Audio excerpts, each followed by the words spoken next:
মানুষের, ঠিক আছে? এটা একটা উশিলা এবং কি এরকম বেজ্জতি একটা মাধ্যম তো লাগবে। এরকম বেজ্জতি সে হবে কল্পনা করে। এখন তো ওর বাবার অস্তিত্ব থাকবো না। হ্যাঁ, ওর বাবা হলো জাতির পিতা, দেশ ওর বাবার, ওর নিজের দেশ, এখন সব শেষ।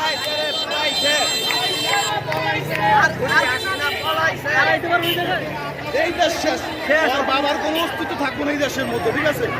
ওর বাবার কোনো অস্তিত্ব নাই, হাসিনার বাবার কোনো অস্তিত্ব নাই এই দেশে। মানুষ ভাড়া গেল।